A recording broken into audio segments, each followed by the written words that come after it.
ஹரிஹோம் ஹரிஹோம். திருமால்பாடி ஸ்ரீ ரங்கநாதர் கோவிலில் வேலை மும்முரம் நடைபெறுதுன்னா அப்படி தான் சொல்லணும், ஆமான்னு தான் சொல்லணும். அது ஒன்றும் இல்லைன்னு மறுக்க முடியாது. படியெலாம் அலைன்மெண்ட் மாறி பண்ணுறதுலாம் படியை ரெடி பண்ணிகிட்ருக்காங்க, ஒரு மேனுவலாக ரெடி பண்ணுறவங்க ரெடி பண்ணிகிட்ருக்காங்க. இங்கே வந்து இந்த பக்கம் பாக்ஸ் அடித்து, இந்த பாக்ஸ் அடிச்சிருக்கு ஃபோட்டோ கிட்ட நியர் வீடியோலாம் காமிக்கிற மாதிரி இதில் ஜல்லி கொட்டி கைப்பிடி சோறு கட்டுறதுக்கான ஒர்க்கும் பண்ணுற மாதிரி இருக்காங்க. அது இந்த ஒர்க்கு பாருங்கள், ஃபுல்லாக பாருங்கள், இந்த பாருங்கள் அங்கே ரெடி பாக்ஸ் அடிக்கிறாங்க பாருங்கள், உடன் ஒர்க்லாம் நடக்குது பாருங்கள். சைடில் இது வந்து மேற்கு பக்கம், படியினுடைய மேற்கு பக்கம் ரெடி பண்ணிகிட்ருக்காங்க. கிட்டத்தட்ட இது மொத்தமாக அடிச்சுன்னா இந்த ஒரு பக்கம் இன்றைக்கி ஜல்லி போட்டு முடிச்சுருவாங்க. முடிச்சிட்டாங்கன்னா அதுக்கப்புறம் வந்து நம்மளுக்கு என்ன கிடைக்குன்னா மேற்கு பக்கம் இதுக்கப்புறம் ஒரு ஹைட்டு, இது வந்து தர ஹைட்டுக்கு இதை போடுவாங்க.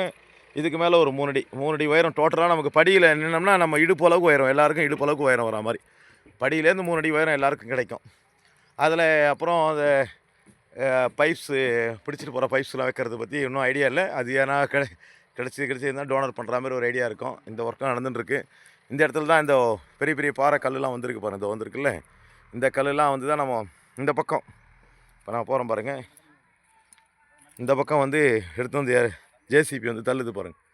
இதோ ஏன்னா இந்த மண் பள்ளத்தில் போய்டும்லாம், மண்ணை தள்ளணும், ரோடை சைடுக்கு தள்ளுறோம், படியை விட்டுட்டு சைடில் தள்ளுறோம். இப்போ படி தான் பழைய படி காமிச்சாச்சு பாருங்கள். இதோ மேலேருந்து ஒரு 5-6 வரி காமிச்சிருக்கேன் பாருங்கள், படி காமிச்சிருக்கோம், தெரியுது அவங்களுக்கு வீடியோவில் பாருங்கள். சுத்தம் பண்ணியிருக்காங்க பாரு, இதான் மொத்த படி ஏற்கனவே இருந்த படியினுடைய நீள அகலம். இந்த அளவுக்கு தான் திருப்பி ரெடி ஆகி இதில் ஓரம் கைப்பிடி சோறு கட்டுறதுக்கான ஏற்பாடும் கூட பண்ணிகிட்ருக்கோம். இவ்வளோ சுத்தம் பண்ணி முடிச்சதும் அப்புறம் பாயிண்டிங் பண்ணுறது, ஸ்டெடி ஆக்குறது, அதை தான் பண்ணிகிட்ருக்காங்க. இதோ பண்ணிகிட்ருக்காங்க பாருங்கள், நேராக்கணும், நிற்கணும், படியை திருப்பி ரீஅலைன்மெண்ட் பண்ணணும், அந்த ஒர்க் தான் நடந்துட்டுருக்கு. தொடர்ந்து வீடியோஸ் பாருங்கள், சப்ஸ்கிரைப் பண்ணுங்கள், லைக் பண்ணுங்கள், ஷேர் பண்ணுங்கள். கீழ்மண்டபம் தொடர்ந்து ரெடி பண்ணுறோம். கீழ்மண்டபத்தில் மேலே இது அடிக்க போகிறோம், டேம் ப்ரூஃப் பெயிண்ட்டும் அடிக்க போகிறோம். அந்த ஒர்க்கு நடந்துட்டுருக்கு, தொடர்ந்து நடந்துட்டுருக்கு பாருங்கள். இப்போ பார்டர் அடிச்சுட்டு அப்படியே இது அடிக்க போகிறோம், டெராகோட்டா ரெட் அடிக்க போகிறோம். அது மேலே லீக்கேஜ் இல்லாத damp proof, Asian damp proof paint terracotta கலரில் அடிக்கிறோம். அதாவது இது வந்து டாப் வியூவில் நம்ம அந்த மண்டபத்தை ஒரு ஃப்யூச்சரில் நம்ம ட்ரோன் ஷாட்லாம் எடுக்கிற மாதிரி ஒரு ஐடியா இருந்தால் லுக் நல்லாயிருக்கும், பார்க்குறது நல்லாயிருக்கும். அதுக்காக அது மாதிரி ரெடி இருக்கிறோம்.